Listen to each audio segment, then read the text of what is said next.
Dalam video ini, kita akan membahas Generative AI, sebuah teknologi yang tidak hanya memproses informasi, tetapi juga menciptakan sesuatu yang baru, mulai dari teks hingga dunia virtual.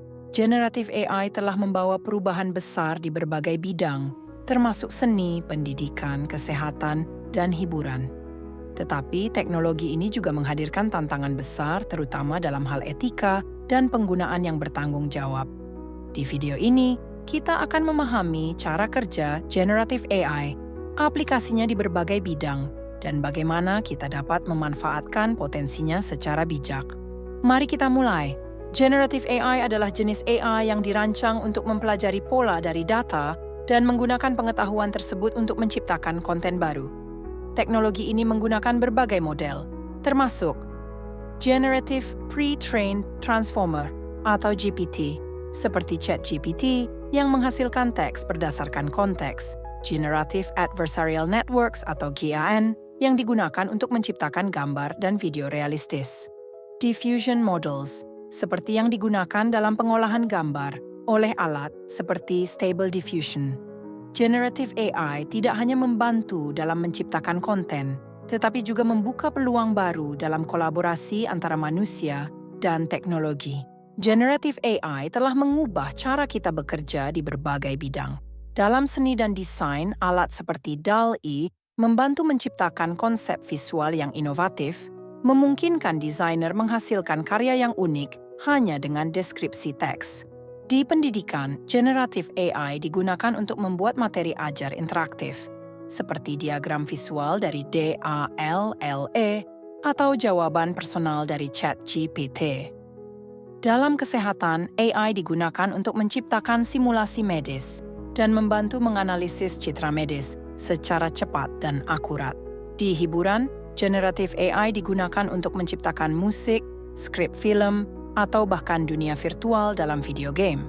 Dalam dunia pendidikan, Generative AI memberikan dampak yang signifikan, menciptakan materi ajar yang interaktif, seperti diagram visual untuk menjelaskan konsep fisika atau animasi untuk pelajaran biologi, simulasi pembelajaran di mana AI menciptakan skenario virtual untuk melatih keterampilan, seperti simulasi bedah untuk mahasiswa kedokteran.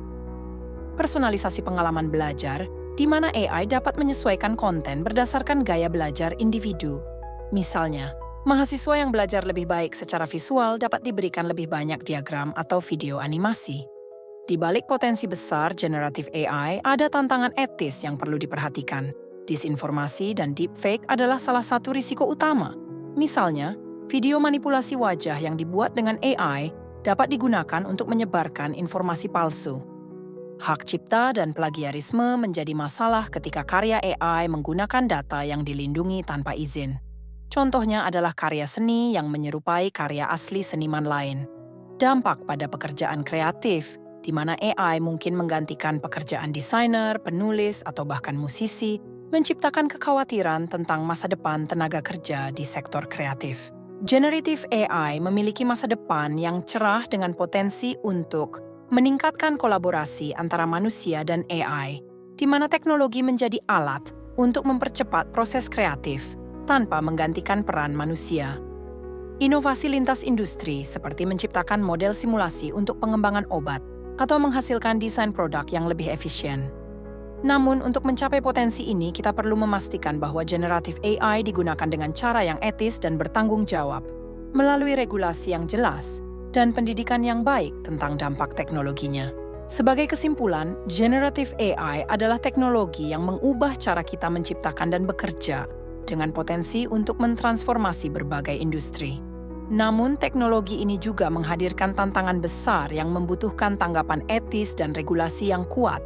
Terima kasih telah mengikuti video 4 dari chapter 3. Kami berharap Anda sekarang memiliki pemahaman yang lebih baik tentang jenis-jenis AI, aplikasinya,